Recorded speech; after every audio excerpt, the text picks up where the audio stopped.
सरकार इसको दूसरे रूप में लेते थे। लेकिन जैसा यहाँ पर एक तुलना की गई आदरणीय पांडे जी ने और भी बाकी सभी ने बताया कि लोकतांत्रिक व्यवस्था नहीं हो आप सबके पाँव में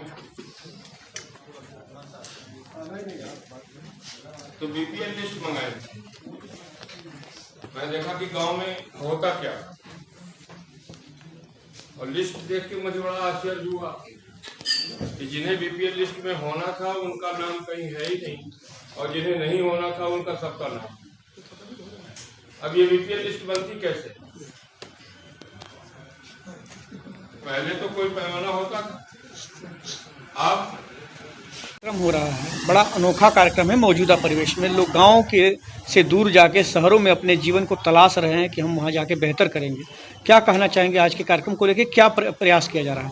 ये कार्यक्रम इसी दिशा की एक पहल है कि आप किस रूप से गांव को मजबूत करेंगे, कि गांव का जो पलायन है वो कैसे रुकेगा। गांव सरकार, आज के कार्यक्रम का मूल मंत्र यह है कि गांव की सरकार होगी, गांव की सरकार गांव के द्वारा चुनी जाएगी और उनके पास सारे पावर होंगे, जैसा कि संविधान में संविधान के अनुसूची 11 में 29 कार्यक्रम ऐसे बताए गए हैं, जिसमें फॉरेस्ट है, चिकित्सा है, तमाम तरह के इस तरह के कार्यक्रम है जो गांव के लोगों को ही करना है।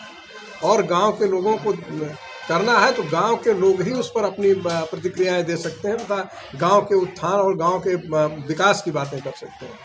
जैसे कहा जाता है कि गांव में एक सरकार है, पंचायती राज व्यवस्था में 73वां जो संशोधन है उसमें तमाम अधिकार प्राप्त हैं, लेकिन फिर भी उन अधिकारों का प्रयोग नहीं हो पा रहा है, उपयोग नहीं हो पा रहा है। देखिए, उनका उपयोग इसलिए नहीं हो पा रहा है, उसमें नियंत्रण है, उसमें राज्य सरकार का नियंत्रण बना हुआ है, राज्य सरकार की कृपा पर वो सारी चीज़ें चल रही हैं। जब तक आप गांव की इकाई को स्वतंत्र रूप से आप अधिकृत नहीं करेंगे तब तक गांव का समुचित विकास हो पाना संभव नहीं है। इसलिए आवश्यक है कि उनको इंडिपेंडेंट किया जाए, उनको वित्त के लिए, उनको और कार्य कराने के लिए स्वतंत्र किया जाए। कि देखिए, सबसे प्रथम मेरा जो विचार है, मेरा विचार यह है कि गांव को आप फाइनेंशियली जब तक मजबूत नहीं करेंगे, फाइनेंशियल इंडिपेंडेंस उनको नहीं देंगे कि कुछ पैसे, जैसे आप मान लीजिए कोई महामारी आती है तो महामारी के बेसिक उपचार जैसे मास्क ही खरीदने हैं, तो उसको करने का उनके पास एक इंडिपेंडेंट पावर होना चाहिए, और अगर ऐसा पावर होगा तो निश्चित रूप से। तो आज के कार्यक्रम के माध्यम से किस तरह से गांव का उत्थान हो सकता है और कैसे रोजगार सृजित हो सकता है?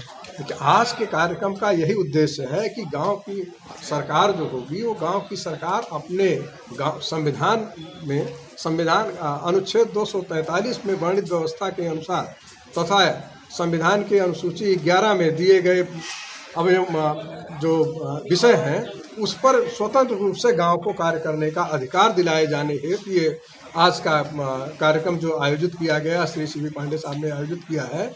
तो इससे जब ये चीज़ें लोगों के पास पहुंचेंगी, लोगों की जानकारी में आएगी, तो लोग निश्चित रूप से उस तरह से अपने को अग्रसर करेंगे तथा उस पर सोचेंगे, चिंतन करेंगे, तो इससे गांव स्वतंत्र होंगे। मतलब आज की बैठक में ही मंथन हो रहा है कि कैसे गांव के विकास में मदद किया जाए। हाँ, आज की बैठक का मूल उद्देश्य है कि गांव कैसे मजबूत हो, कैसे उनका विकास हो, कैसे गांव से पलायन।